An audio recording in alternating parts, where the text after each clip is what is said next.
There's Prof T. Prof T's killing it on social media lately, Tom. Everywhere I go, I see her, and it's impactful stuff. So, Prof T, how are you doing it? Good morning, everybody. Teresa Agostinelli here, otherwise known as Prof T from Philly, coming at you from Avalon, New Jersey. Doing well. Yeah, I've just been honestly. I got to tell you, rooms like this, and I'm learning how to do things a little bit better, taking massive action, and I think my goal for the summer, even though most people want to wind down, my goal is to bridge the gap between knowledge and action because I know what I got to do. I just got to do it. Thanks. Thanks for having me here. It's a pleasure. Prof T, you have me really like I'm in FOMO because Prof T has so much going on. So there was like a Saturday or something. I was like really swimming by the pool, playing that game where you try to get your a hook on a ring. I'm throwing it, and I'm seeing Prof T's on Clubhouse, and I'm thinking maybe I should go in from the pool and all this fun and see what she's got going on. That is the kind of impact you are having right now. Oh, thanks. I'm happy to help. And now more than ever, we got to get our message out and we got to support each other. And now more than ever, I just posted on LinkedIn the other day. Having a plan is great, but if you don't have a strategy, your plan may never work out real well. So, I'm just excited to, even though it's summer and I am on vacation right now celebrating my anniversary, I'm like, I got to get into Dominic's room because it's a great room. So if you lose me, it's because I'm really not in a great cell area. But yeah, thanks for having me. I'm here to learn and listen. And if I can add some value, please let me know. Back to you, Dominic. Hi, everybody. Good to see you. Thank you, Prof T. Over to you, sir. Teresa, we appreciate you. And funny, you brought something up that me and Tom were just talking about a few minutes ago. It was this subject versus goals and vision, and do you really know where you're going? And Tom was once again. We were talking in whatever you call it. What do you call that, Tom? Before we come in the queue or whatever before we came on. And Tom was The pre-show. Yeah, the pre-show. Me and Tom's personal pre-show, and he was really going at it about the where are you going, vision versus goals. So, Tom, tell us your thoughts. Let's dig in on that. Yeah, I mean, I think first of all, I think a lot of people don't know what their vision is, or don't spend time kind of focusing on a vision. And I think part of the reason why is because a lot of people get vision and goals confused, right? Like goals are measurable, achievable things that you want to accomplish, right? A vision is a broader scope, right? It's the 10,000 foot view or the 30,000 foot view. It's where do you want to go? What's the sort of what is the sort of unattainable end goal, right, that you want to set for yourself, and then what are the sort of measurable goals that you can set along the way. And like, so I think of like my vision, right, is to change the way businesses interact with consumers, right? Like that is my vision. But that's not something that I'm likely to actually accomplish, right? Am I likely to be, to be the impetus behind that level of change? Probably not, right? And I'm talking like globally, like I'm not talking like, businesses in this town or whatever. I'm talking like big vision, right? Big idea. So the vision is the big idea that you're working towards that you're unlikely to actually achieve, right? But is a noble pursuit. And goals are smaller, measurable things that you can set and accomplish over time, right? That move you towards that vision, that are in pursuit of that vision. And I think a lot of people get those two things confused. I don't know. What do you think of that, Dom.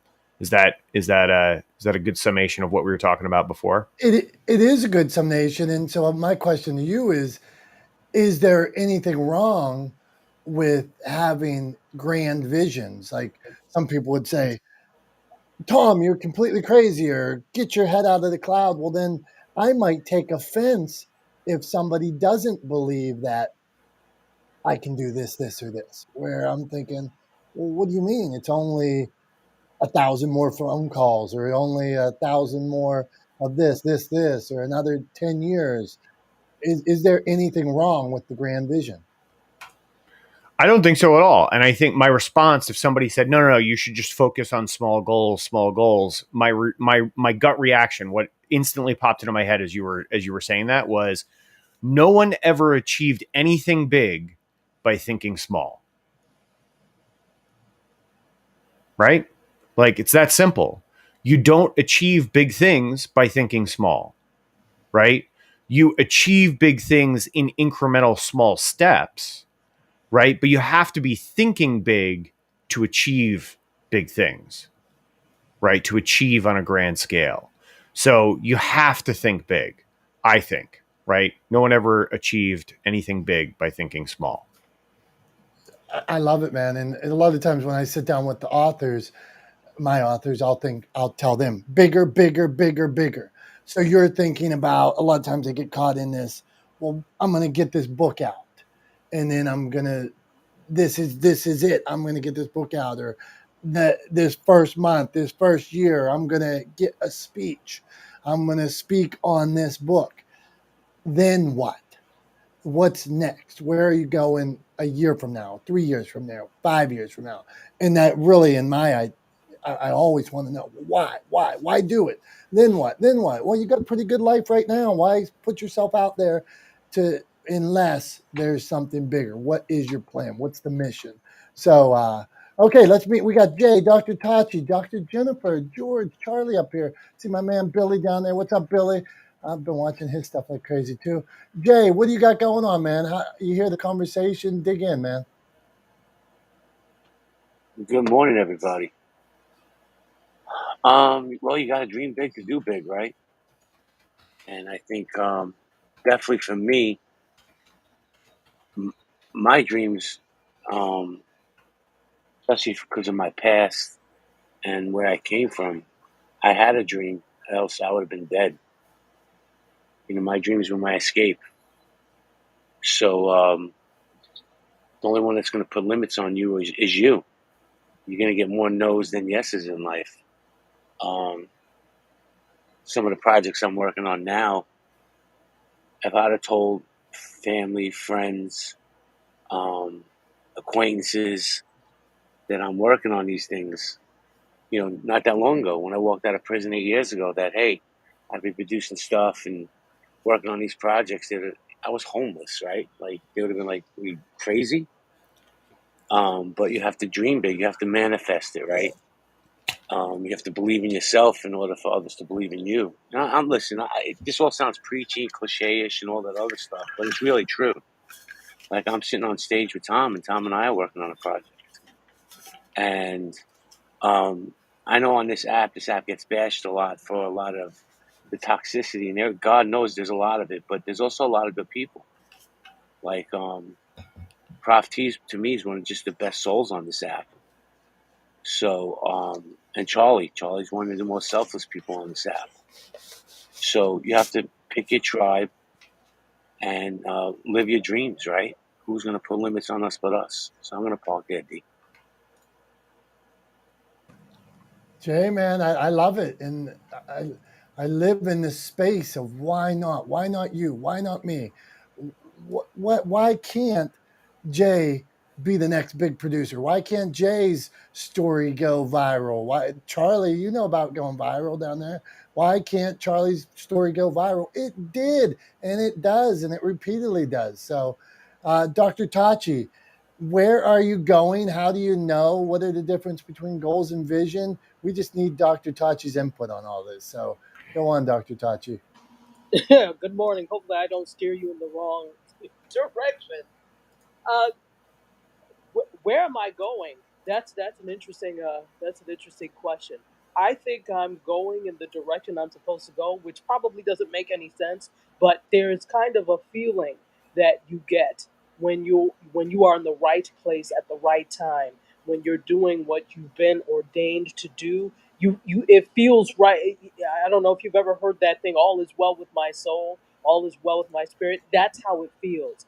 I feel like I'm going in the direction that I'm supposed to go. And there's always something, pulling you back if that's not where you're supposed to go. If you're listening to your inner voice, universe, to God, whatever it is that you call that force, you're going in the direction that you're supposed to go. So that's what I feel.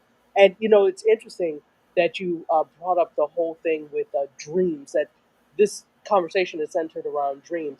I think that sometimes people are told what to dream, particularly if you're from a certain culture. And I keep using myself as an example, and Nigerian culture, right? The things that you're supposed to be are doctor, lawyer, engineer. Your fourth choice is disgrace to the family. So you don't want to choose number four. And so there's so many Nigerian kids who go in that doctor, lawyer, engineer path. But everybody can't be those things, and everybody was not meant to be those things. That was not my calling by doctor. I mean medical doctor. So you're sometimes from very early you're taught what your dreams are supposed to be. So then when you get there and it doesn't fit your expectation, you kind of almost have to learn how to dream again, learn to dream for yourself. So that just kind of came into my head as this conversation is going on, and I released the mic. Thank you, Dr. Tachi. And that's something brought up something me and Tom were talking about too. How do you know you're on the right path? When I had a restaurant and I lost $500,000 and I was on a government repayment plan and lost a house, lost the car, I learned along the way that I didn't love being in the back of the restaurant on a Saturday, a Friday night, a Saturday all day when my family was at graduation parties and birthday parties and all that stuff like that. I realized that it wasn't for me. And how do you know that you're on the right path? And I wanted to go back to Jay on this question. Are we all where we're supposed to be right now? So, and I say this to Jay as somebody that spent some time in prison. Jay, when looking back, do you feel like being there made you the man you are today? So, like whatever we're going through right now, are we there because we need to be there right now and it's going to launch us somewhere else? Well, prison definitely changed my life, made me a better man. Are we? I can't answer for anybody else. I'm never satisfied, so I'm not. You know, um, whatever projects I'm working on aren't being done fast enough. But I also respect and admire the people that are around me, um, to work at their pace, because what they bring to the table, I can't. So I have to let them work at their pace, if that makes sense. But I'm never satisfied. I don't know what the end game is, Dominic. I know that I'm never satisfied. When you lose everything, you appreciate everything. And I know I'm never going to be happy with what I'm doing because there's so much more for me to do, if that makes sense. It does, brother. Thank you. Tom, how do we know if we're on mission? Go on. Well, I think so. First of all, you have to identify a vision, right? You have to identify a dream, right? To follow. So that's the first step. But then the next step is to just ask yourself on a regular basis. And this is a question I was going to ask you, and I'm going to ask everybody else here to think about is what are you doing every day to move towards that vision? What are you doing every day to take a step in the right direction? Right. And so for me, like what I do every day, like what I did yesterday, let's just take yesterday, for example. Yesterday, I had a meeting with an economic development organization here in the Hudson Valley. And we're looking at opportunities to work together, to partner, to create not only to bring some of the larger regional businesses onto my client roster to start working with them to create legendeering strategies for them, but then also to then use some of the revenue from those bigger clients to then create free to the consumer programming, educational content, and educational programming to help teach early stage entrepreneurs, startups, and solopreneurs how to implement a legendeering strategy for their business before they can afford to hire someone. So they're starting out building communication and sowing the seeds of relationships with their community the right way from jump. Right. So we're looking at a way to sort of bring in bigger businesses to subsidize the social enterprise component of my business. Right. And that's part of my dream of, like, on a whole, changing the way businesses communicate with the communities that they seek to serve, right? Transforming business from business relationships with their consumers, with their customers, from a purely transactional relationship to an exchange of value, right? So a give relationship instead of a take relationship on the side of the business. And so that's what I'm trying to do. That's what I did yesterday towards that goal. And then I'll do more work today to even just talking about it now in front of a group of people, right? How many people do we have in the room right now? We've got 22 people in the room right now, right? So there's 22 people in this room right now that are hearing me talk about this vision, right? And that moves me forward towards accomplishing that vision. So my question is, what is everybody doing every day to move closer to accomplishing their vision? What are you doing, Dom?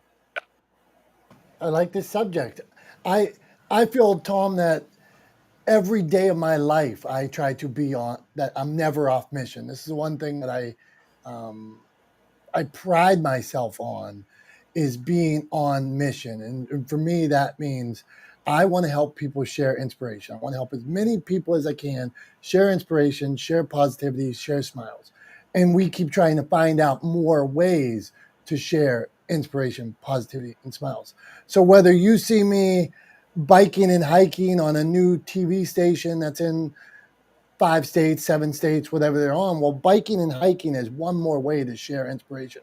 If it's helping authors share their story, publish their books, I'm helping more people share inspiration, positivity, smiles. If it's sitting on Clubhouse with the 22 people here helping talk about Prof T's new book, well, then Prof T is sharing her story and I'm on mission. So I really try every day.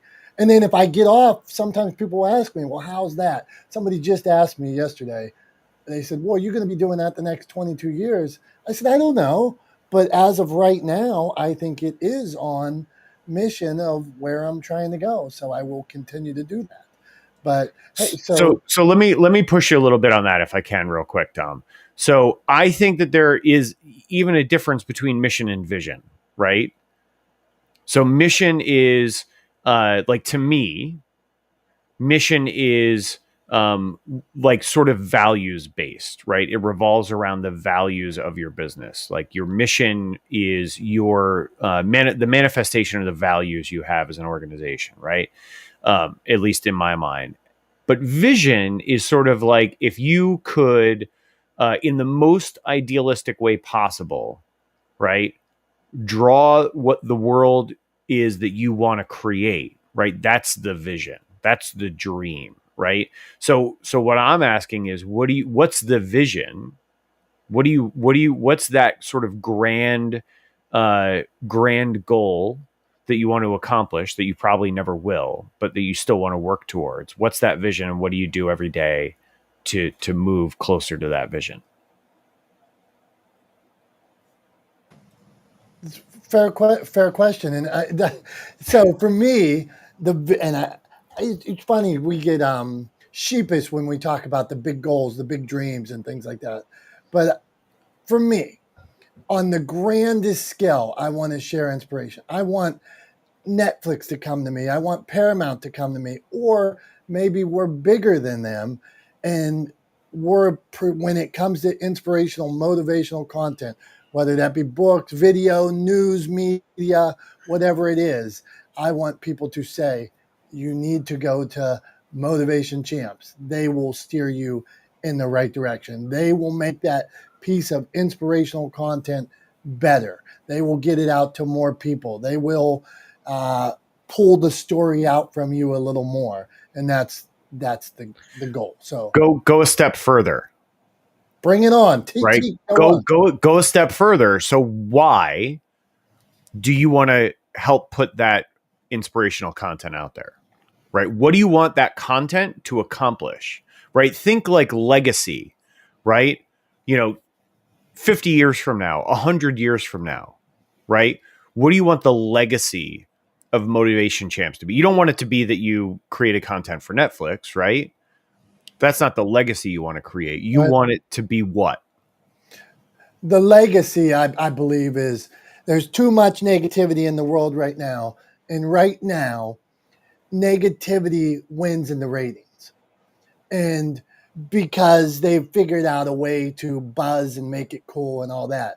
But I've been in this positivity game, motivation game for about 20 years before other people did it, before it was in vogue and things like that. I'm a believer that that's the content that will make a difference. That's the when some little kid turns on and sees that rather than another school shooting, when he sees that rather than something going on with this or that, maybe it creates a little better place. So I appreciate you pushing me. Let's hear from Dr. Jennifer. You ask her the same question. Go on, Tom. You're leading this show.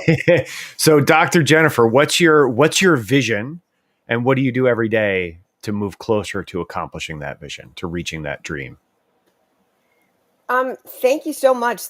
I'm really enjoying this discussion, and I just went through this. I just completed last week this intensive leadership training, and one of the things the main thing that we worked on was what is your vision, and it was honestly kind of a painful process because I went in thinking, well, I know what my vision is, but my vision was really what I was saying was really my mission, and that rainbows and unicorns and happiness and skipping and holding hands, but that wasn't my vision.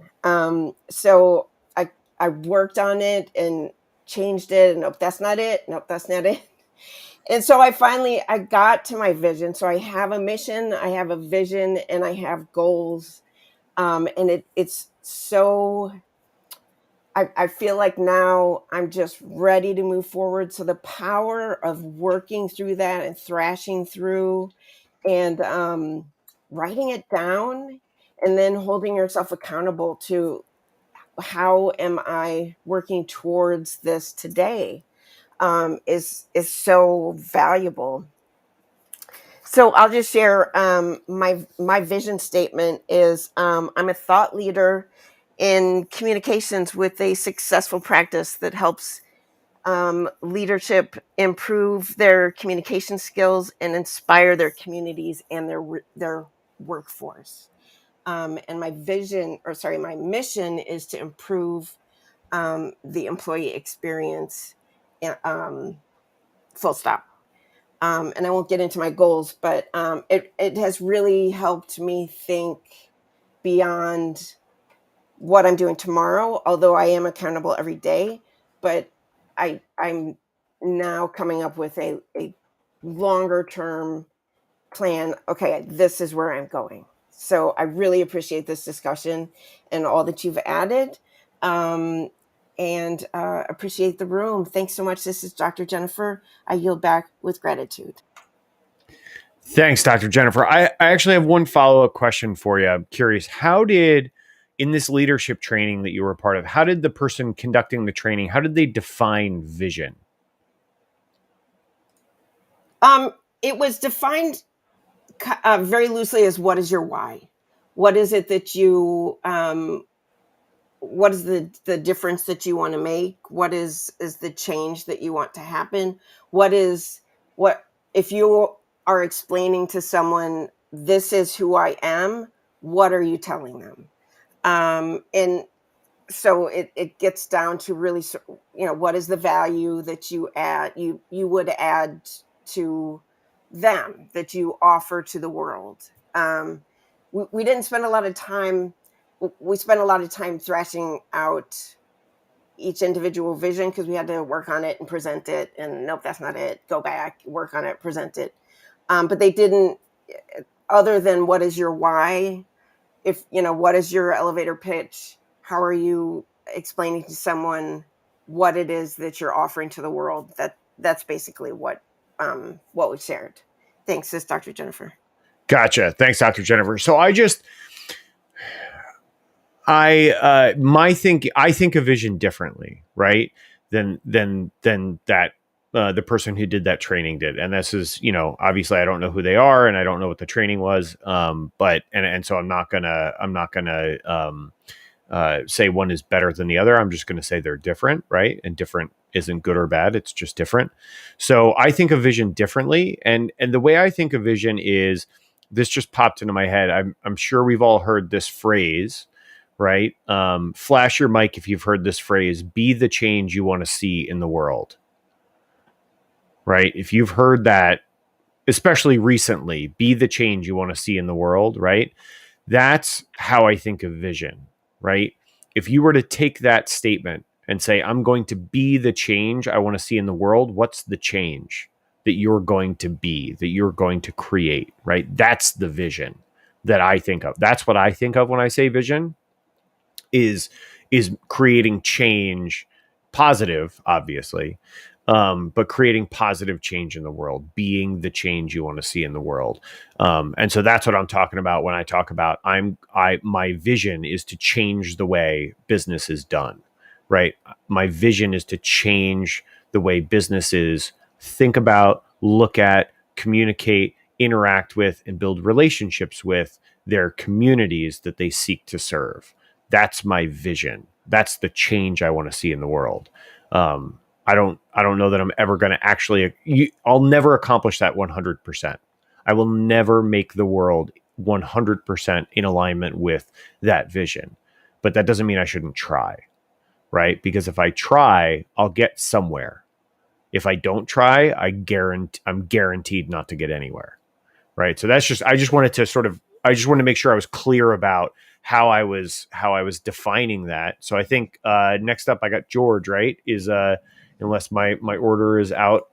No, Nope, I got George next. George is you're next. good, Tom. I want to throw something back to you while Yeah, you're go for it, doing Tom. this too. Do people even know why they're in business or why they're doing what they do? Or I remember when I was in the restaurant business, at the end of the night, we could go into the micros machine and print out what our top seller was that day, whether it was the burger, whether it was the chicken Alfredo, whether it was this, or this. We knew, it was clear as day what we were best at, or what the public wanted from us. So while we have this vision or we have a goal, is that in line with what people really want or with what they see us as? I mean, I think it shouldn't be completely out of line, but I also don't think that it should be just what people are asking for. Right? Like, if your goal is to bring, like, this is something, just following in the restaurant world, right? This is something that happens. You will see a restaurant open that is showcasing or centered around a cuisine that doesn't really exist in the area, right? So say you're going to go to Kansas, you're in Kansas, your family is Vietnamese, you decide you want to open a Vietnamese restaurant because there are no Vietnamese restaurants within 100 miles, right? No, the odds of a lot of people in that small town in Kansas, posting online, knocking on doors, asking for people to bring Vietnamese food to that town are slim to none. But that doesn't mean that they're not going to appreciate it, that it's not something that they want once they know it's available. Right? So I don't think it should be just what people are already asking for. You should also kind of put on your put on your imagination hat a little bit and imagine what people could want or do want that maybe they haven't realized that they want yet. Right? What's the next step beyond what people are already asking for? What's the next step beyond that? That reminds me of Henry Ford saying that the people, if he asked the people what they wanted, they would have said a faster horse. So well said. Okay, Tom, you wanted to hit George, so do your thing. Yeah, George. So you've been in the room for a few minutes. You've heard the question. So we're just we're going through what's your vision and what are you doing every day to move closer to accomplishing that vision? Morning, everyone. Timing's perfect because I just pulled into the office. So like the vision is to always be doing what I love, where my passion is and everything, on a full time basis. So that includes writing, that includes audiobook narrating, it includes podcasting, um, it includes something that I've been wanting to really kind of get into for a while, which is mentoring, and wanting to do that. And the main thing that I'm doing is I'm just, focusing on creating something every day.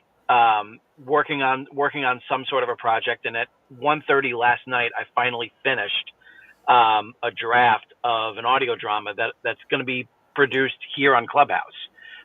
It wound up being like a couple months later than I thought it would, and it slowed a lot of my other projects kind of down to a crawl. But damn it, that draft was done. I got to write the end on it. I just have to go through it and tighten it up and everything, and do my editing, and I can deliver the draft. And so it's like just the fact that I finally finished something for the first time in a while that really feels good. And the one thing that I'm always doing is I'm thinking of I'm keeping my eyes on those bigger goals, but at the same time I'm also keeping my eye on smaller, more attainable goals that will get me toward those bigger goals. The main thing is, just, focusing on any means of getting the works that I already have out there, in different formats, which is why I'm doing the audio drama. And, but that, will hopefully kind of, steer the right person to reach out to me and say, like, what else do you have? And I'm like, well, I have this, and this. And then see what happens there. But I'm excited for the future, and I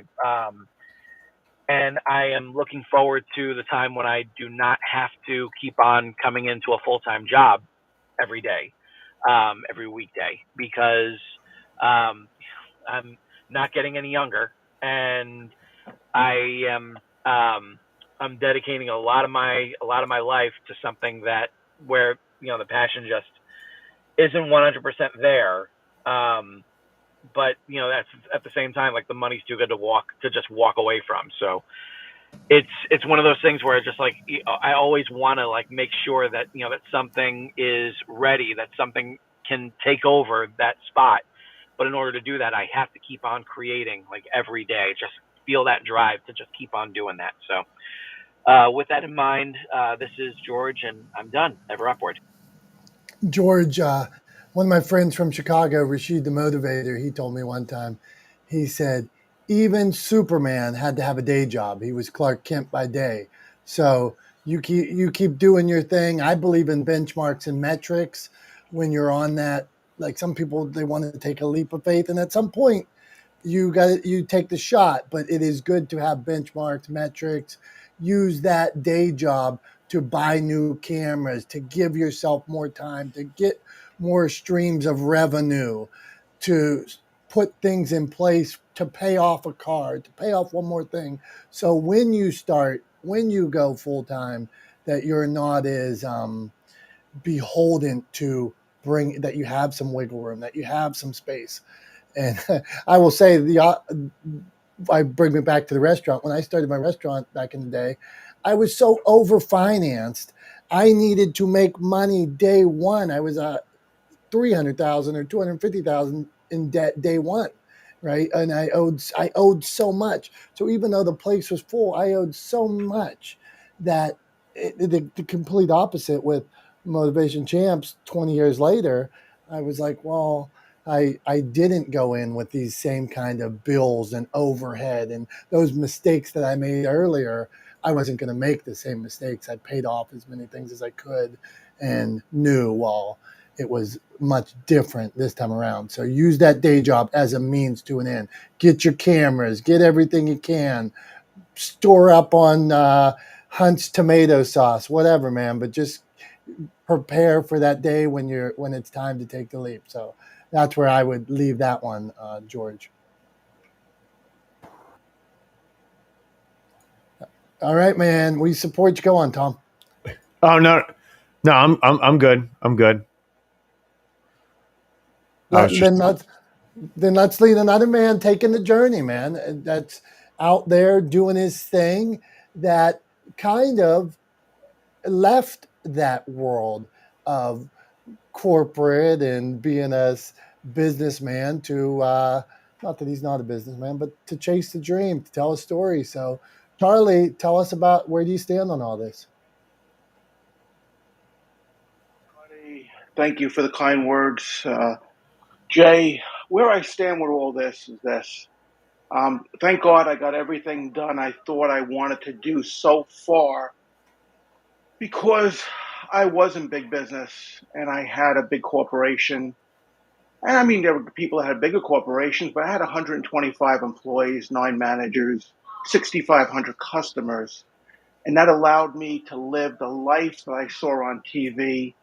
Um, But it turned out not to be that much fun. It turned out to be so much responsibility, and it never was able to turn it off. You know, be careful what you pray for, you just might get it. And I did get the life that I wanted, but at the end of the day, I'm a minimalist. I'm a guy that likes to kind of drive around in a MG midget and take a paper towel and cut it into twos. And wait for the rain, not use the water. I mean, that's the kind of mindset I am deep down inside. So in order to make sure that I was going to accomplish the goals that my father set out for me and what society says is get ahead, get a big home, I felt like I was Eddie Murphy in Trading Places. I still do. There's rooms in my house I don't go to. I got a closet that looks like a celebrity closet. I never wear those clothes. I'm a simple guy that really enjoys where I am today. Where I am today is this. I get up every day and I try to impact the world around me. And I try to impact those that don't feel good, those that have felony convictions, that believe that their past is their future. And I try to break them away from that. People that always tell me, my DWI, they take such ownership of the problem, but I never hear them take the ownership of the solution. Charlie, I did have a drinking problem. That's not who I am today. And I try to help people with that. You know, there are a lot of people that sound good, and it's easy to sound good. I can't save my butt and sound good at the same time. I don't do my best work on Clubhouse. I step on my words. I speak too much sometimes. I'm short. I end abruptly. But I don't think that matters because what matters is this. I walked in the mall on Sunday with my beautiful Jen. And she is my number one critic. She's always wanting the best out of me because she thinks I can change the world. And they call me the citizen of the world because of the dog I rescued. She saw something in me. And I noticed on Sunday, people are gravitating towards me. Early, when I was used to make money, I used to go to Barnes and Noble with a cup of coffee. I'd turn that book aisle and I'd startle people because I was that intense. I was a scorekeeping transactional man, and everything had a dollar amount on it. So where I am today is this. In order for me to impact anything, you can't transmit what you don't have. You can't talk good stuff if you're not good stuff. You can't be spiritual if you have no spiritual. You can't be forgiving if you're not forgiving. So I had to do a makeover, and the makeover started with me. And the makeover started with boundaries and tough love with myself. And today, I'm the person I wanted to be many years ago.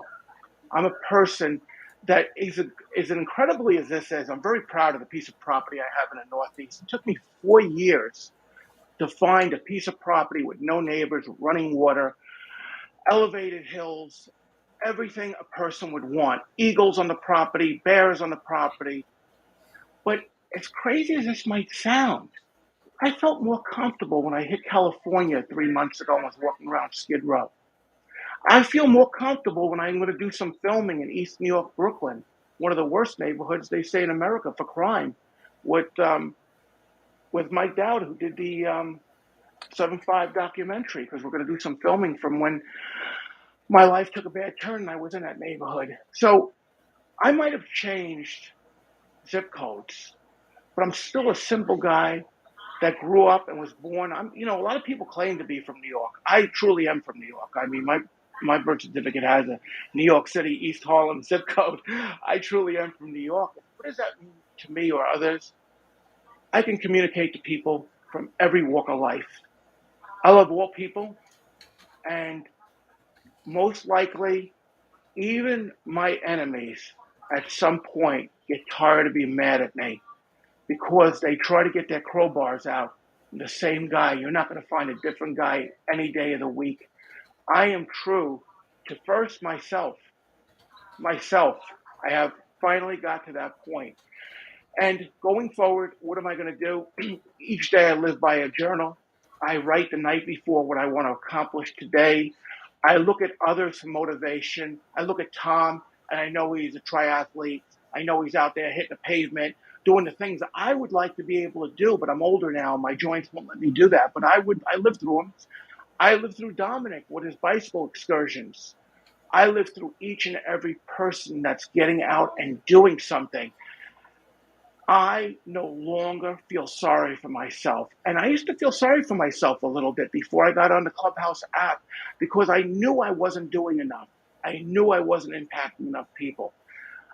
And I'll land my plane with this. I've been on Clubhouse now about 4.5, 5 months now. And it's been a second surge of life. I mean, I can get on a podcast now. Tom says you got to think big. I think big now. I don't want to hear that 20 people heard my message. I want to hear 500,000 heard my message in the first week. I want to hear I'm getting millions of views because that means I'm impacting people out there that need to hear that there's hope after prison. There's hope after drug and alcohol. There's hope with a lousy credit score. And there is hope, and a lot of hope, if you've never had a business and you want to have a business and you want to work for yourself, because sometimes there's more happiness in making $1 an hour than $100 an hour for somebody else. And with that, I'll land my plane. Thank you. Charlie, man, we appreciate you. And 14th and 2nd, that's Charlie's book. Pick it up. He is an intriguing man. And the more you learn about Charlie, the more you get to know him, you see this passion, this empathy, and it's really inspiring to get to know the guy. Charlie, I saw your post. He's legit on what he's saying. The other day I saw a post. He was getting rid of his Gucci belts. And me and my wife were looking at this picture of his Gucci belts. I love social media. We're looking at his Gucci belts, and all the Gucci belts look the same. I'm thinking, why would a guy need I couldn't even tell the difference in the Gucci belts, and he had like 15 Gucci belts sitting there that he was now getting away from. So I can see that the evolution with you, Charlie. So congratulations, my man. Dominic, yeah, heck with the Gucci for a moment.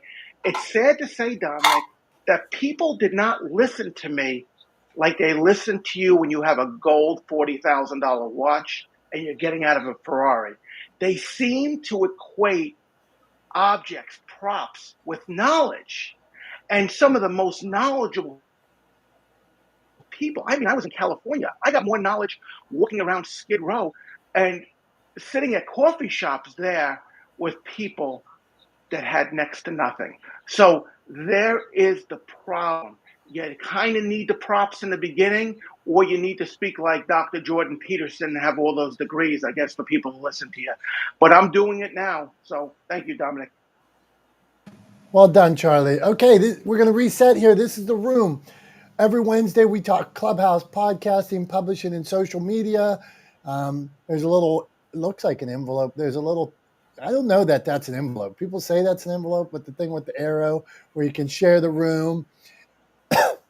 If you get up and you drop some knowledge, you can clip yourself, you can share it. So if you're live streaming this, me and Tom helps us set up a live stream where we both posted on multiple medias. So Clubhouse is not single use content. You can reshare, you can clip yourself, you can ask questions, you can back channel people. So make sure you connect with everybody you can, network, you meet interesting people like our friend Charlie and Prof T and Dr. Tachi and Dr. Jennifer. My phone just fell down. So then we also have a club because we do this every week. So you can follow the club. Then you'll get like pings on it that say that the room's starting and things like that. So next person we're going to meet is Linda. Linda, how do you get where you want to go? What kind of tip would you share for somebody they have a vision? Now, how do you get there? What's a step? What would you suggest? Go on. Thank you, Dominic and Tom, for first of all invite me on stage. It's always a pleasure to be amongst greatness. I hear some talked about dreams, vision, and mission. And the question was, are you on the right path? I am a dreamer and have been for, gosh, when I was a little girl. And as Dr. Tashi, she shared some golden gems, and thank you very much. I start with the who. Who am I? Who is Linda L. Robinson, aka Worth Beanologist? Then I go to the why. Dreams becomes a vision. Your vision becomes a mission, and your mission becomes your purpose. Starting with a little small snowball, which rolls and grow into something bigger, bigger. That is the vision. Then bigger, bigger. That is the mission. And you write that vision down, you make it plain so that others, when they read it, they will understand it and perhaps collaborate with you because you're on a mission to do great things and purpose. And those great things will change not just your life, but everyone that you are called to as well as assigned to as well. So, my goal and my mission, I strongly feel that I am on track, being that visionary life coach, one to help leaders as well as entrepreneurs to understand the various components of their inherited natural gifts. Because a lot of people think that they know the various components of their gifts, the gifts that God has given each and every one of us. But you would be surprised. Some of them don't even know the direction of life. And it's a sad thing. Some sit on their gifts, but it's up to us.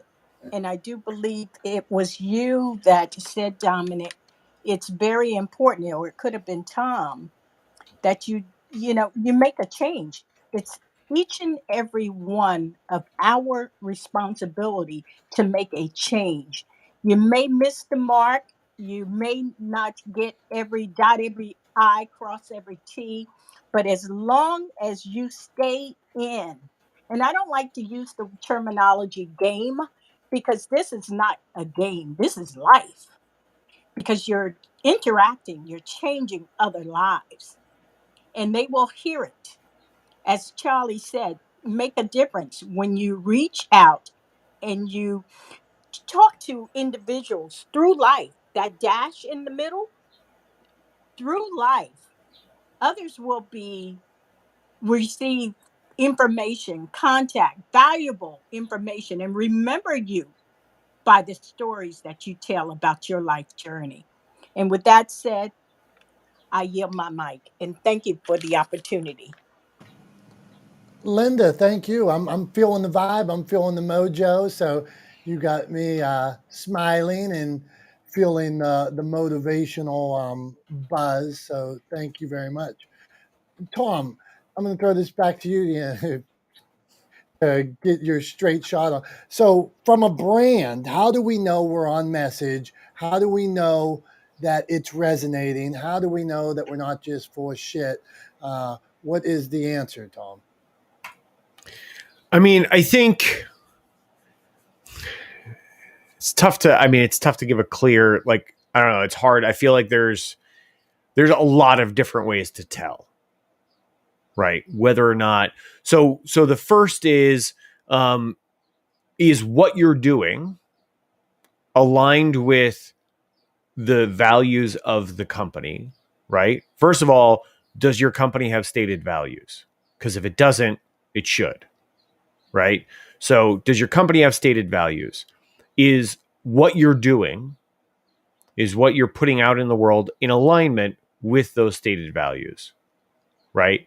And how does what you're putting out in the world or your work that you're doing move you closer to achieving the vision you have for what your grand plan would be to accomplish with that company? So I just, like, when I think of vision, here's what I think of, right?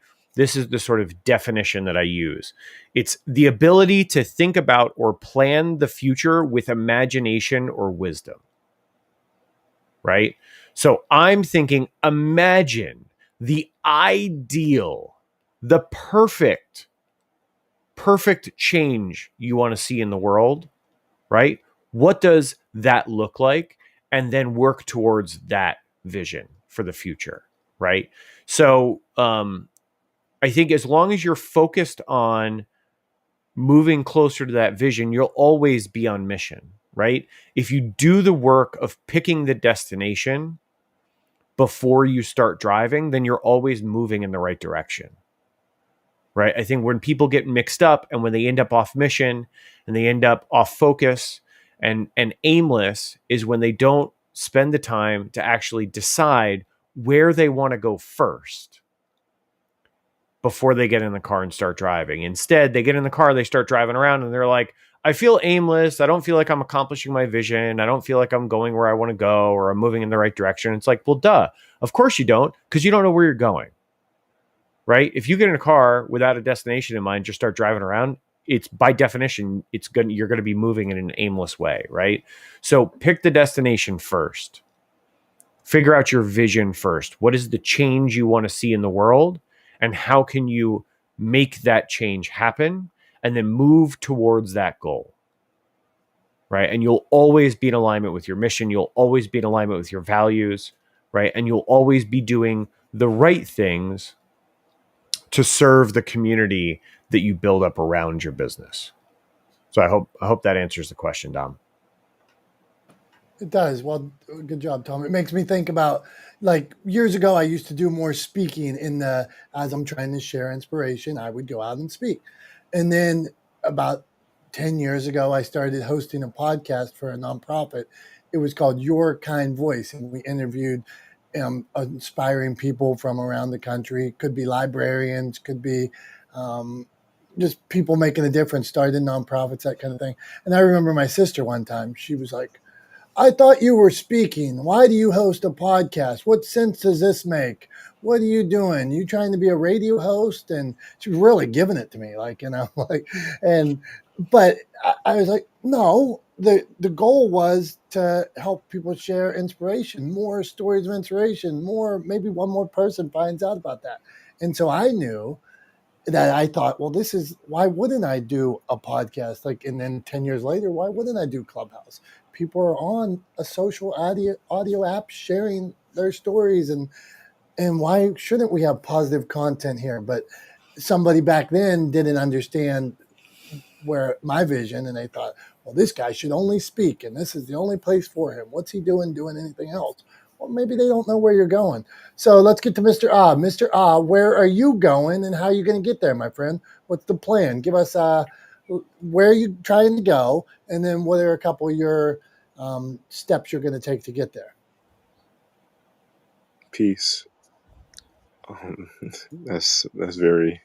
That's a tough one, man. And you feel free to ask a question or say, "Hey, how should I get there?" So go on, Mr. Ah. Well, very interesting. Right now I'm pretty much in a space of um, I'm very fluid as far as where I'm going and how I'm going to get there. It's funny. My mom always called me a Renaissance man. Ever since I was younger, and I see why she did. I'm very interested in a lot of different areas and domains, and it kind of shows itself in just my life history. And growing up, I went to actually 12 different schools before I went to college, and even in college was where I kind of really spreaded my wings and really embodied that Renaissance man. I'm in taking on the profession of entrepreneurship consulting, and that was afforded to me through my school and helping them with their entrepreneurship center and helping curate that with the different businesses and just different schools that we had at my university. And where I'm at right now is pretty much a transition towards the entertainment industry, and that's in all various things from the production to the aspect of music. And I'm really just right now just taking a step back and just really watching and observing. Um, it's ironic because I ended up joining Clubhouse. I mentioned this before, I believe, back in May, May 19th specifically. And I'm not really a big social media individual or anything of the like, or even with pretty much the aspect of me using my voice or um, the aspect of connecting with quote unquote strangers. Even though I have done public speaking before and I have done speaking engagements, but that was more with a community that I was kind of already integrated with, and nothing random as far as using myself as the medium point. And here on Clubhouse, I'm mostly known for my spoken word, and I ended up doing that actually kind of randomly when I did came to this app because I was still trying to figure out what it was. And first, I thought it was more like I guess, a verbal Discord or like a Reddit.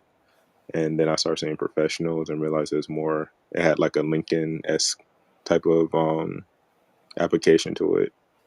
And through that, I just kept going to different, rooms that interested me. And it was just mostly just for learning. Through that though, I just want to I want to jump in for a second, yeah. Mr. I just want to kind of reframe this a little bit and ask you a question, like ask you a slightly different question, right? So I was Okay. saying before, I was thinking of the phrase "be the change you want to see in the world," right? Hmm. So what is the change you want to see in the world, and how are you going to make work towards making that change happen? The change I want to see in the world is, um, I would say, student life, and that embodiment of being your authentic self. I try to do that every day, all the time, both the good and bad. I always like to say that, for one, like I'm not trying to be a saint. It's really hard to do that, but I definitely know that um, with my intentions and who I am, I'm not evil. If that makes sense. I am just doing the best that I can through the things that I have the opportunity and afford to learn, specifically about myself. I really do like to embody the concept of being a student in life, and that we all go through things. We all know what we know, and we don't know what we do. And it always starts with um, just taking that opportunity to utilize compassion to grow. I'm very big on education in a lot of different areas and a lot of different things. And I think the best thing you can educate yourself on is on yourself. Not everything is for everybody, and not everybody resonates with everybody. But that's no excuse to um, choose to ignore or be ignorant or to allow yourself to stay naive to certain topics and subjects because you don't know what might click for you that you haven't yet been exposed or taught to just because of the environment you were forced to grow up in. So being curious and asking questions and getting to the root of things the best way you can, and going through that process, and um, just staying true to it.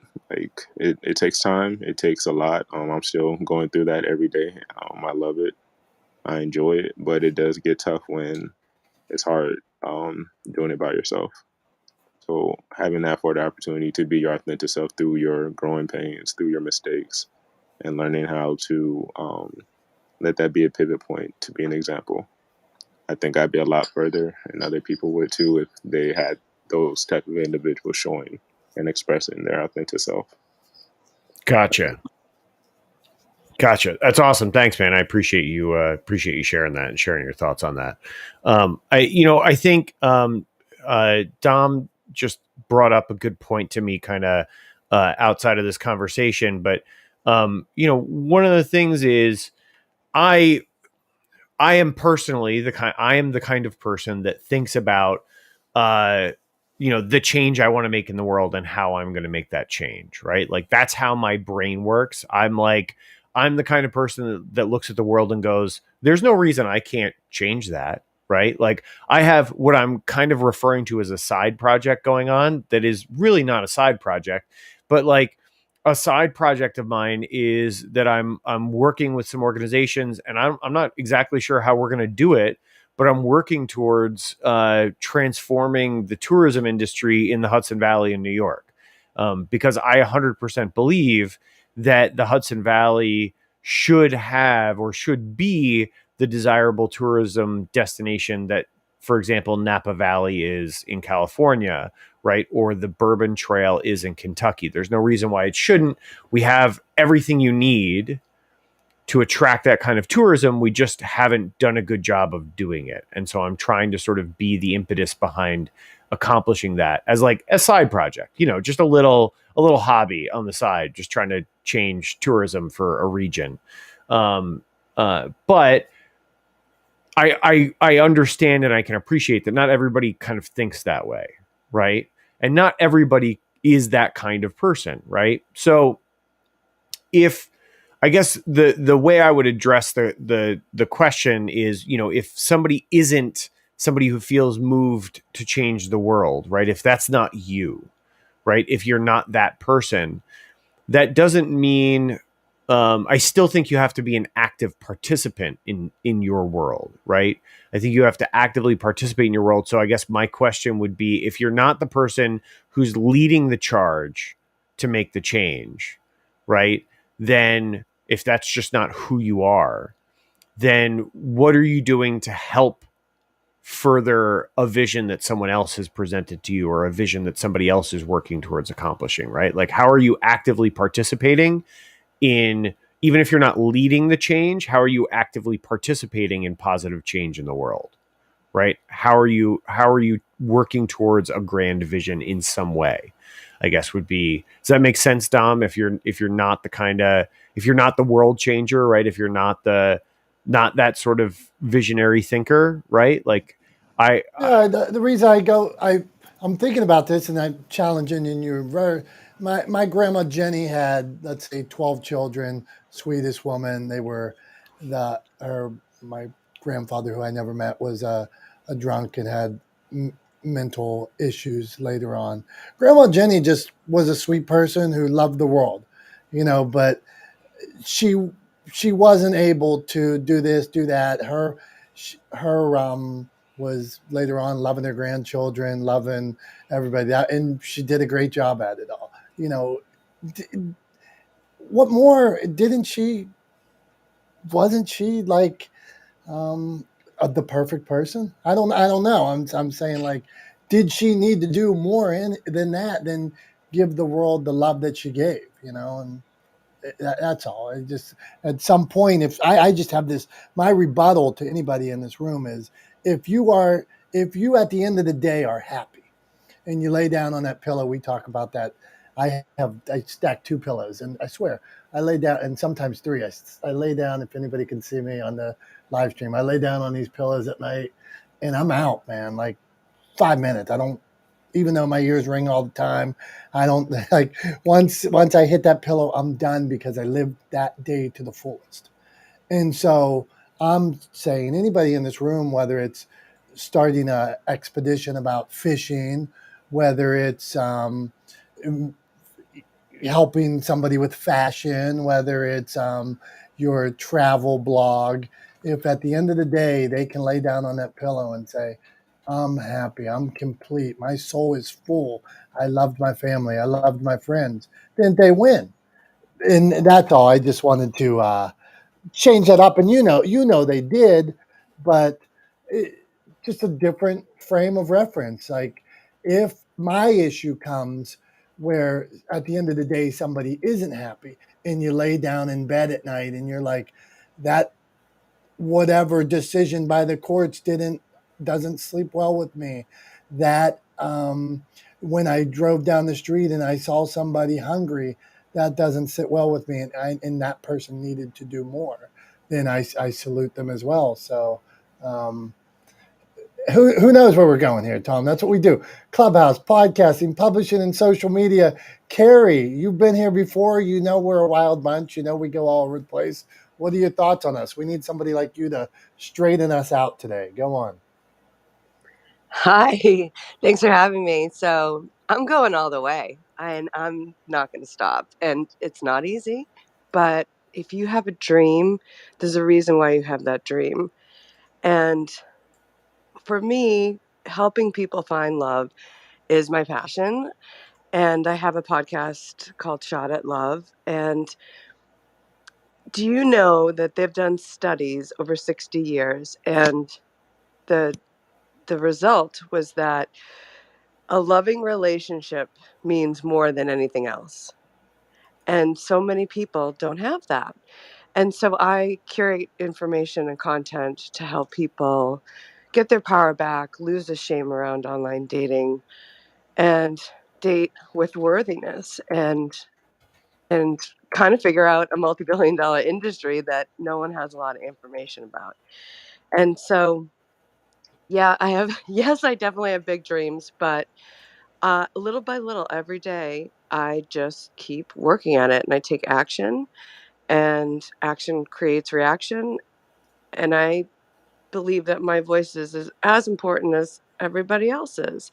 And if I'm going to get people out of pain, then I've got to keep trying. So, yeah, that's my thought around being the change. So, thanks. What an excellent transition. Thank you. Carrie, how did you decide? And that's great. Like, your message, you understand your message, understand this change you want to make. How did you determine that this was the path? Because we each have a different path we take for whatever reason. And how did you determine that love is something that could create these ripples? Well, for me, finding love, I ended up getting divorced with a baby about 19 years ago, and then was in a 10-year relationship, and that fell apart.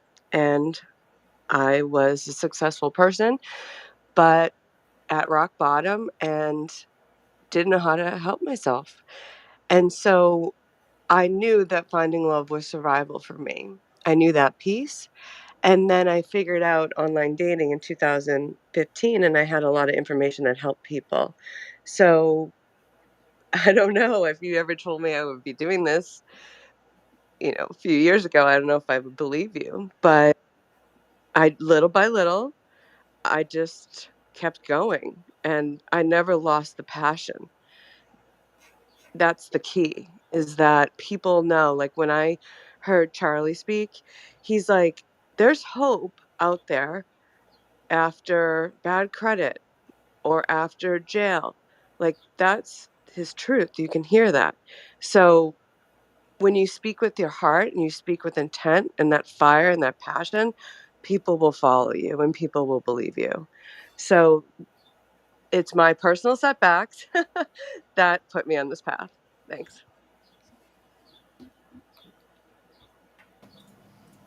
Carrie, I'm wowed by the clarity of that. Tom, what do you think there?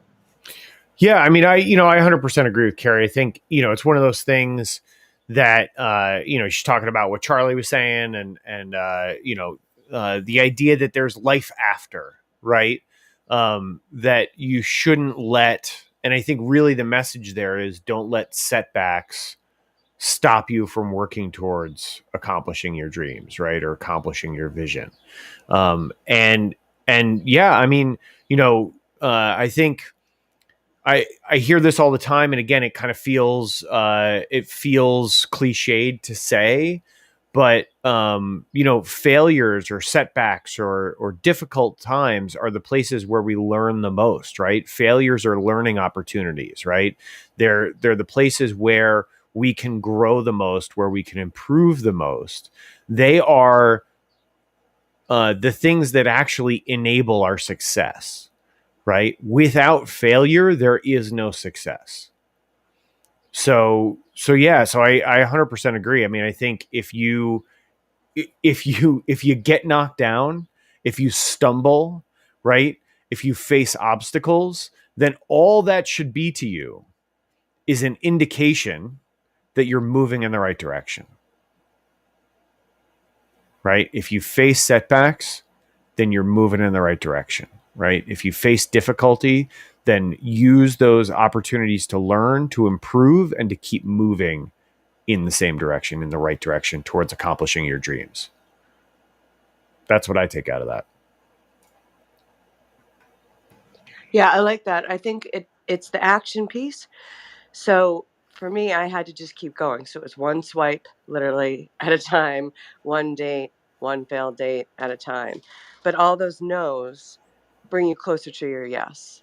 And so I love what you said. If you're having setbacks, if you're having failures, then you're moving in the right direction because you're figuring it out rather than just staying stuck and having no momentum. So I think the action forward is the key piece. Thanks. This is spectacular stuff. I want to hit Dr. Tachi on this too about stepping out of your comfort zone because I know she is one that lives in that space. But one of the things that was interesting on Carrie's point there is she took it to survival, a primal instinct, love, taking it that far. Imagine that your mission is so clear that it is about survival. So, wow, that was fire. So, well done, Carrie. We're going to hit Dr. Tachi, then we'll get to Elle and Ching and Debbie. So, Dr. Tachi, just what did you think about stepping out of the comfort zone as somebody that lives in that space? What would you say to this group? If you don't make yourself uncomfortable, you don't change and grow. Change and growth only comes from being uncomfortable. It's really easy to stay comfortable because you know that's what you can do. So for example, I think you all know that I'm also a dancer choreographer. When I first came to South Florida, I'm coming from places that had phenomenal dance for adults because I love to take classes beyond teaching. And so I'm coming here and there are classes, but everything is really aimed at children here in South Florida and competition dance, which is not me. So I go and take a class, which is, yeah, and it's a great class, but I'm like the youngest one in there, and there's nothing wrong with that. But that also means that the level of things that I'm able to do is probably more than what they're able to do. So the teacher just came and said, "Oh, well, when I tell them to turn like once, you do two, you do three or four." But for me, I'm like, well, I can see me easily just getting to the level of, okay, I'm comfortable with one because I'm also surrounded or with people who are comfortable doing one. And again, there's nothing wrong with that if that's what they want to do. That's not what I wanted to do. I thrive best in a dance situation when I'm thrust with other people who know how to do more than me so that I can work to get to that level. That makes me uncomfortable, and therefore I start to change. So change only comes from being uncomfortable. And that's with anything. I just use dance as the example, but that's podcasting, that's with live streaming, any of this. This is all applicable. There you go.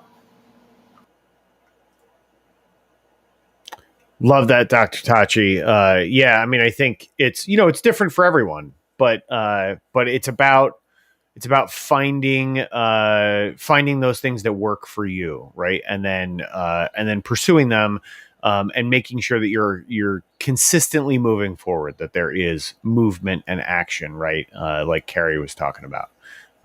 So thanks, I appreciate that. I think next we've got looks like Ching is on the phone. So we'll go to Debbie. Debbie, we're talking about or no, we got L. L is up next. I'm sorry, L. Didn't mean to skip over you. I just refreshed my screen, and you're up next. So LC, haven't seen you for a little bit. Welcome back. We're talking about being the change you want to see in the world, embodying your vision, pushing towards accomplishing your vision. And the question I was asking everyone is, what's your vision, and what are you doing every day to accomplish it? Oh my goodness. Well, good morning, first of all, everyone. I think I was meant to be here today. So many good nuggets. Oh my gosh. It's funny that we're talking about this right now. Carrie, I so resonate with what you just said. I'm in my 50s now, but a 22-year marriage ended, and my kids were grown and out of the house, and I found myself in this who am I crisis that was so profound. Like my whole identity had been a wife, a mother, and obviously you're never done being a mother, but they're gone and living their own lives. So I asked myself one day, what are the I didn't do the things I wanted to do. I was raising a family. What do I want to do? I grew up fly fishing, but had really kind of given that up. And I just said one day, you know what? I'm going to Montana. I'm hiring a guide on my own. I'm going to go do this. Packed up my shit. Here I went. And I haven't been on for a while because I've been fishing all summer. I've been some amazing places. Um, I have taken this to my passion project. I have a main business that pays the bills, but this has become the thing that keeps me up at night, the thing that I know I'm supposed to do something with. I've started teaching other women to fly fish. You know how empowering that is for a woman to go into a shop, buy her own gear, confidently hire a guide. This is a big deal, but it translates into other things. To be empowered in that way, it may not sound like a big thing to the men. I hope the women understand what I'm saying. It's really big. Um, Anyway, I just think I was supposed to be here today, and I really appreciate all of you. Thank you for letting me speak. Oh, see, I love this true following your passion. I mean, it is, when you speak, it's really dripping. I can feel it. And that's like, yeah, I hope everybody in this room finds that thing, that you want to chase like that. Go on, Elsie. No, I just was clapping because and it might not be fishing, but whatever that thing is that like, what is it that's keeping you up or that thing that you didn't get to do? Because, at 50, I'm thinking, it's too late it's too late to do this or that. I started lifting weights at 50. I started all of these things that I just didn't, I felt guilty for taking the time to do. I don't feel that way anymore because I am better for the people I love now that I'm more whole. And if people take that on and whatever it is, it doesn't have to be fishing, it could be just, serving in your community, whatever that thing is. I know, I can't remember which one of you talked about laying down at night and your head on the pillow and you're just like, oh, complete. That is the best feeling. That is the best feeling in the world, 100%. Well, I'm officially getting soft because Elsie has me. Look, I'm almost in tears here. How am I lame or what? But just this idea of following your passion, so she's killing it. Go on, Tom. No, well, and I just wanted to hit on one thing that that Elsie said, and that is, it's never too late, right? She's talking about, reinventing herself at 50 years old and becoming a fly fishing guide and pursuing that passion. Despite, on the surface, it very much, would be very easy to look at that and say and dismiss that as like that's kind of a crazy thing to do, or that doesn't make sense, or you're never going to be successful at that, or whatever.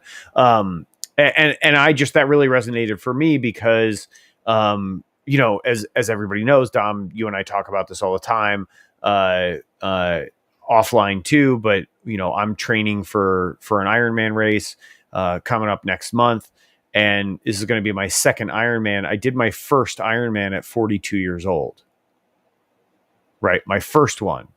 Never done anything like an Ironman before, right? And I did my first triathlon at 38, right? So like, it's not too late. You don't have to start at 20 years old to do things, to accomplish goals in your life and to pursue dreams, right?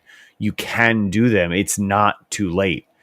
How you do them might be different, right? Depending on your age, where you are in life, responsibilities, concerns, other things. But I mean, you can always do them. It is never, ever, ever too late. I just wanted to reinforce that just in case you didn't hear it in the back.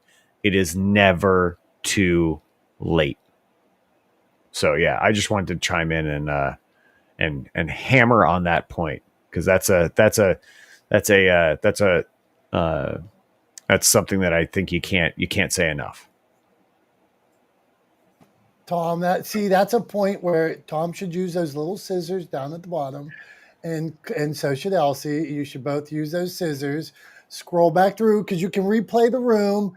So anybody you can replay the room, and you can go in and you can very easily see when your profile lights up and you're talking, and you can clip that 30 seconds of you talking there, and you guys were both killing it. I spend a lot of time outdoors now, and I spent about 30 years playing basketball. I love this game, spent chasing this little orange ball around, and that was my passion.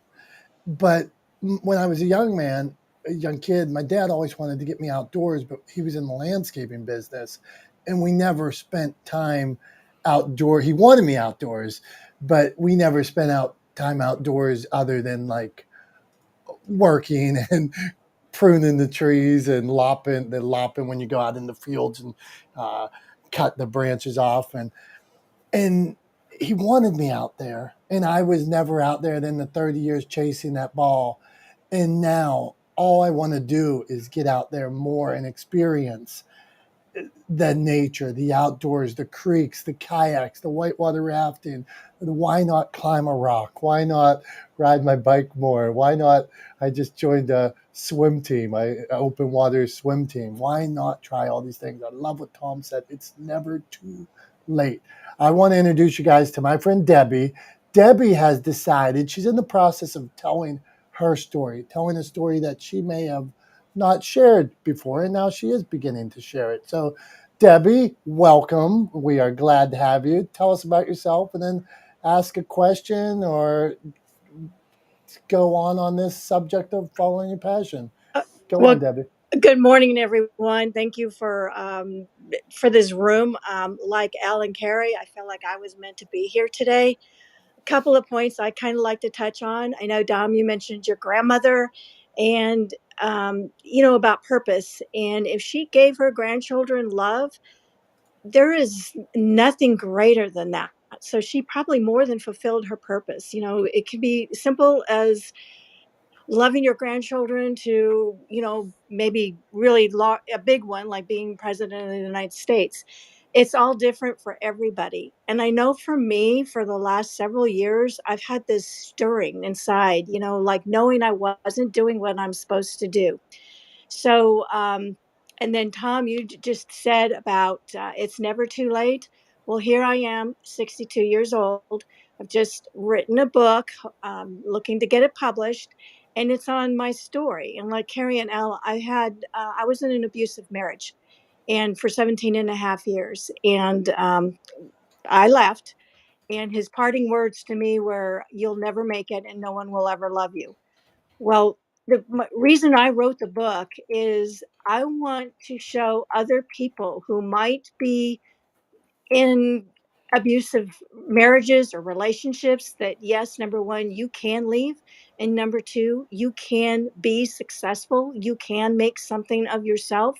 I was able to raise kids, um, to adulthood, and for the most part they're happy, productive citizens, and enjoying their life. So it is possible. And in the last couple of years, I have been really focusing on myself. I've lost like 100 pounds. I'm still working on that, but really, again, working on myself. I wanted to get my self-esteem back. I now have the confidence. I wrote a book, um, and I want to get the message out because there's a lot of life left in me to give and to share, and it's never too late. So thank you. Debbie, love the message. Thank you for being here. Thanks for checking out Clubhouse, and thanks for sharing that. I would hope, um, guys, check Debbie out, follow her likewise, and anybody jump in other people's rooms too, see what they got going on, follow them, connect with them on social media. They are making an impact in this world. See how you guys may collaborate. Like me and Tom, we met through a friend over the pandemic, early in the pandemic when everybody was on complete lockdown. We were in a group on Thursday nights with a dear friend of ours, Chris Worth. He introduced us, and we would talk for like 2 hours. There was about 12 guys that would come on and talk during the pandemic. And then I decided, hey, this guy's pretty cool. I'm going to ride his coattails anywhere I can. So anyway, Debbie, thank you. We were going to hit, let's go here, Tom. We are going to see if Ching's around. I know Ching has the ability to share her story via iPhone and small camera, made a documentary, I believe. So, Ching, if you're available and want to tell us about sharing your story or following your passion, go ahead. Hello, hi Dominic. Good to see you. Hi Tom. Hi Dr. Linda, Mr. Carrie, ELL, Debbie. Thank you. Thank you for having me. I love your title of this room, and so it kind of like it touches many different things. Clubhouse, which I'm on a lot. Podcasting. I don't really do podcasting. I do YouTube interview. So I've done. I counted today in the morning. I've done 185 episodes since the pandemic started 2 years ago. So and.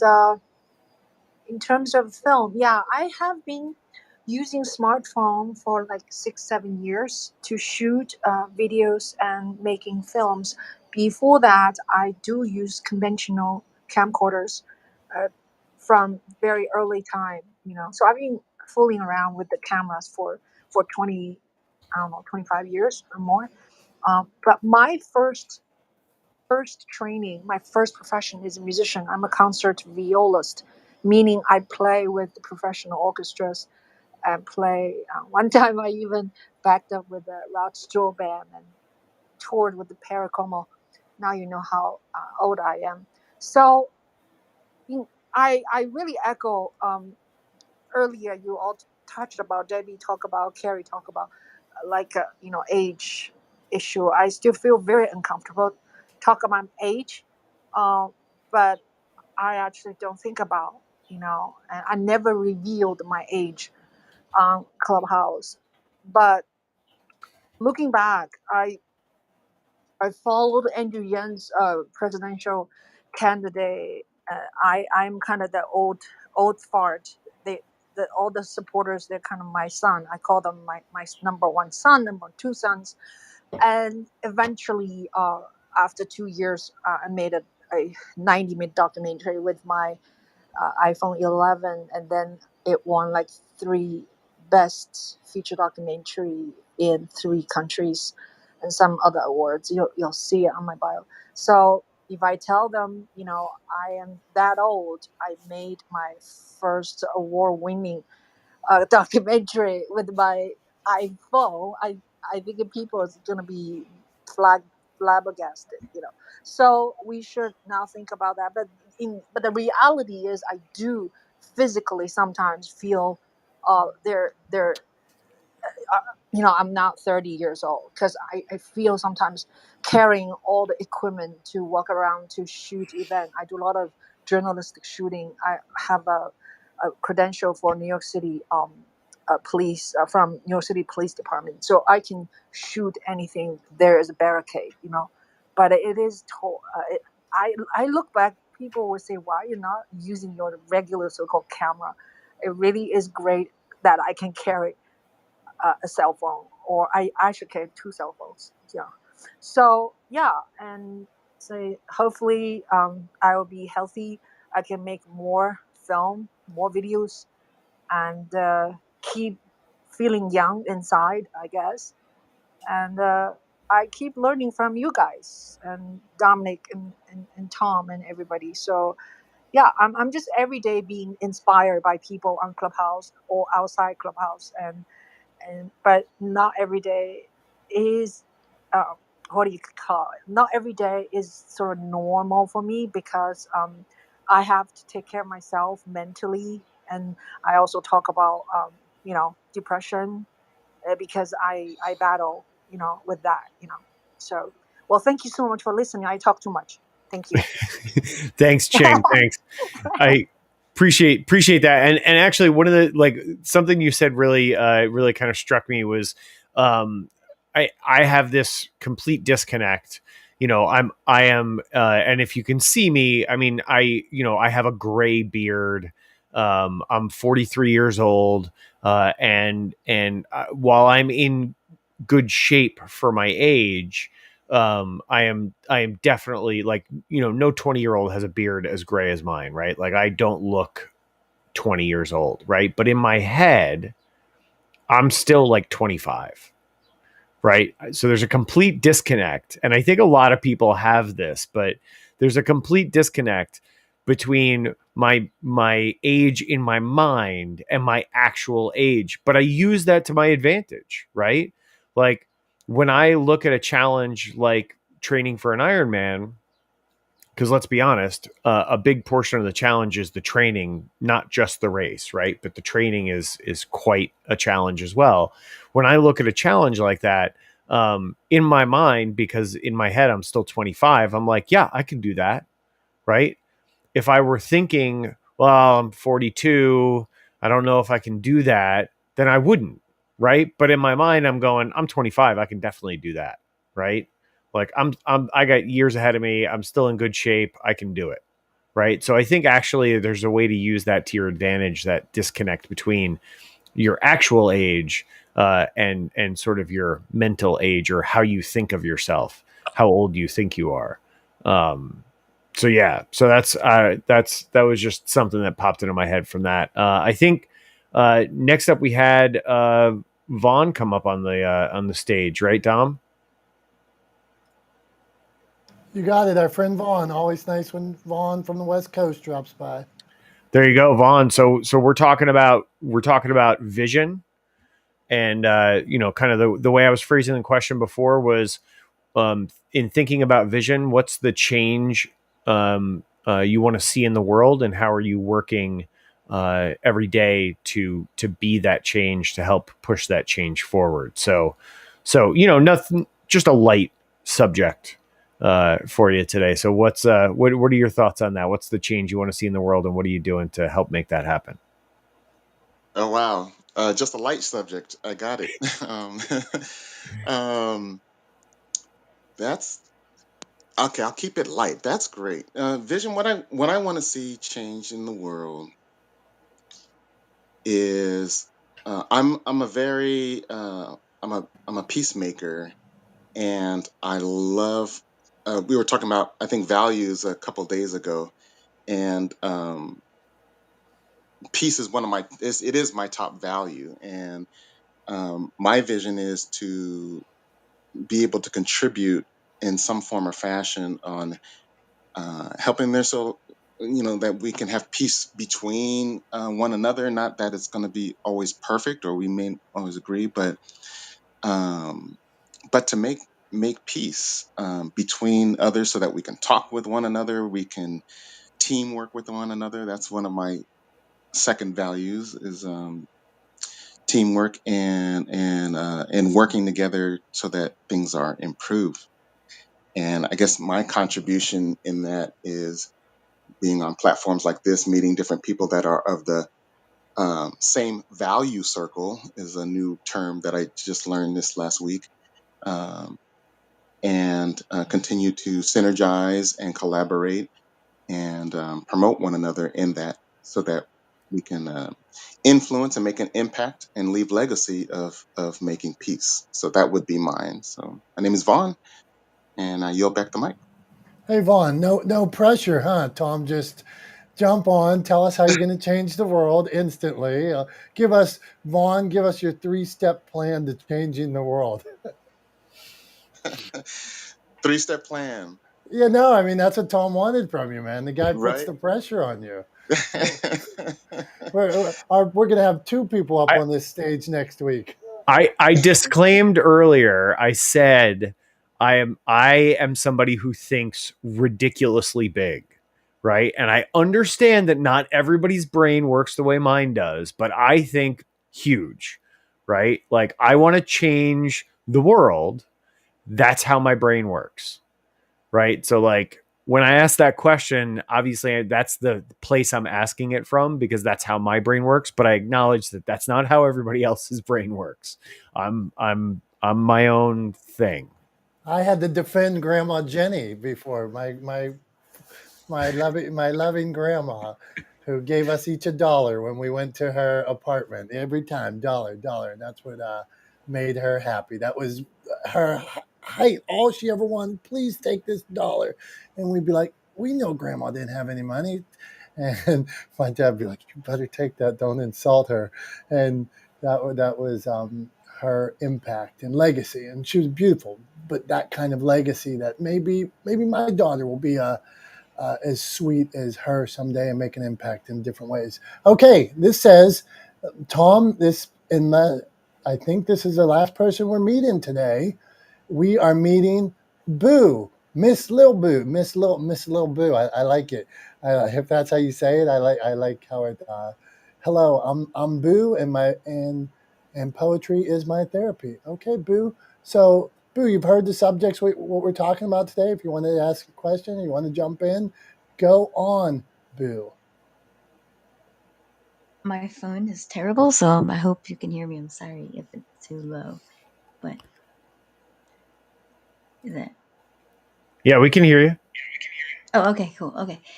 I just saw that you guys were talking about podcasts and things like that. So I have a group and we have a radio show that we do podcasts for like the last 4 years. So, which has grown pretty cool. It's just a group of us basically that hang out and are poetry nerds, but it's fascinating because it's on over 100 countries and listened to over by 1 million people, which is really blows my mind. Also, we're on Spotify, iTunes, I love Heart Radio, YouTube, everywhere I can put us pretty much.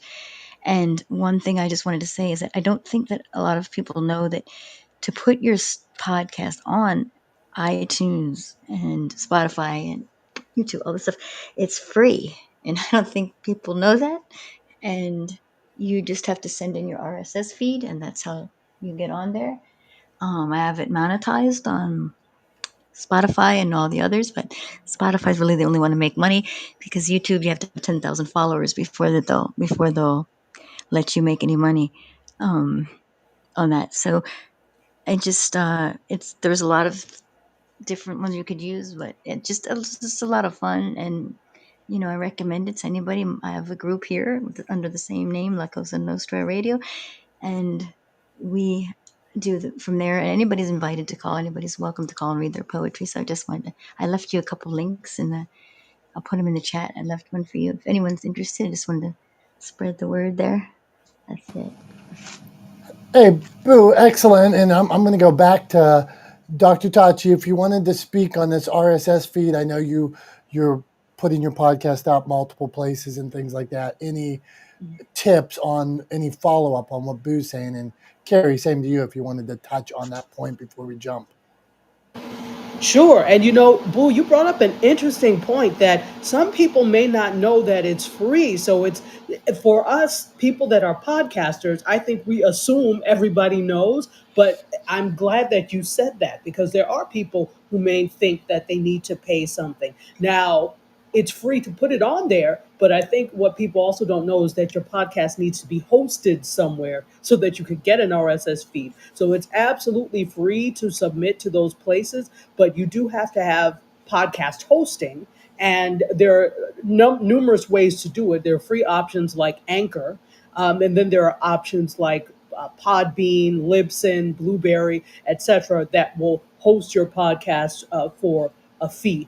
So that's thank you for bringing that up because it is free to submit to all of these places. It just needs to be hosted somewhere, and then you take that RSS feed and feed it to the podcast hosting platforms. Or if you're with something like an Anchor, they automatically will push out to most of the major podcast listening platforms.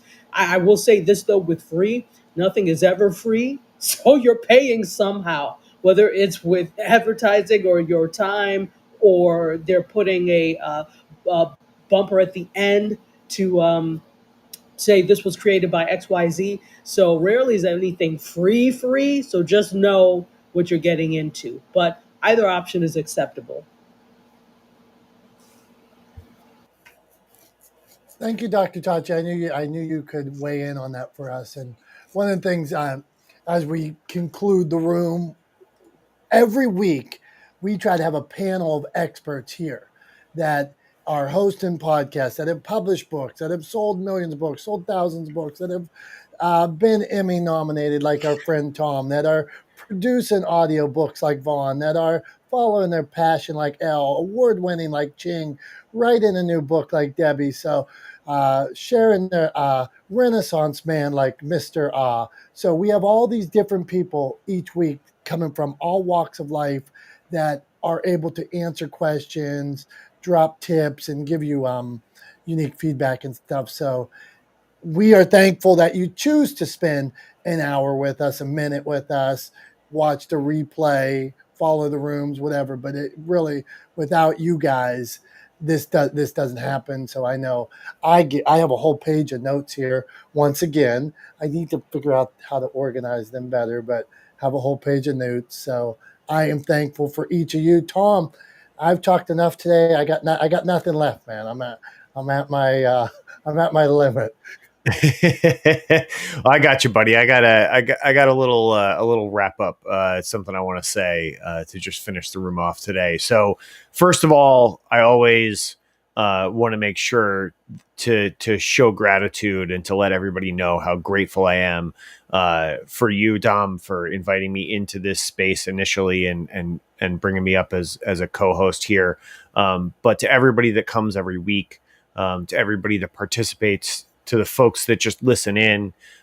Really appreciate you being here. Appreciate everybody sharing their stories, their visions, their knowledge, their insight, their wisdom with everybody else here. I love the community that we've built in this space and that we're continuing to grow. Anybody that knows me knows I'm all about building community and serving community. And so I love what we're doing here. And it's the reason why we show up every Wednesday. Dom and I show up every Wednesday to do this room. And I look forward to it every week, right? Because of the space that we've created here. So in keeping with the theme that we talked about today, I just want to say three things to everybody as we leave this room today. So I want to remind you once again that it is never too late to start pursuing or working towards your vision, right? The future that you want to see, right? When you're thinking about the future that you want to see, when you're imagining a better future, think big, because no one ever achieved anything big by thinking small, right? So don't be afraid to think big. Think crazy big. Think ridiculous big. Think so big that you almost don't want to say it out loud because you're afraid of how people would react. That's how big you should be thinking when you think about your vision. And then lastly, I just want to remind everybody that that every day when we think about that vision, that we should work towards making that change that we want to see in the world, right? Not, I don't even want to say being that change, right? Because it doesn't have to be you. It doesn't have, you don't have to lead the charge, but I think all of us should participate. And so I want to say, make sure every day you're working towards making the change you want to see in the world, whatever that looks like for you, whether that's putting a smile on your grandchild's face like it was for Dom's grandma, right? If that's the change you want to see in the world, then work towards making that change, right? Or it's something big if you want to work towards making peace in the world, like Vaughn talked about, right? Then work towards making that change in the world. So that's what I'm going to do today and tomorrow and Friday and Saturday and Sunday and every day after, is always working towards making the change I want to see in the world. And I want to encourage everybody else to do the same thing. So thanks again for being here with us this week. We appreciate you. We are grateful for you. And we will see you next week. Thanks, everybody. Take care.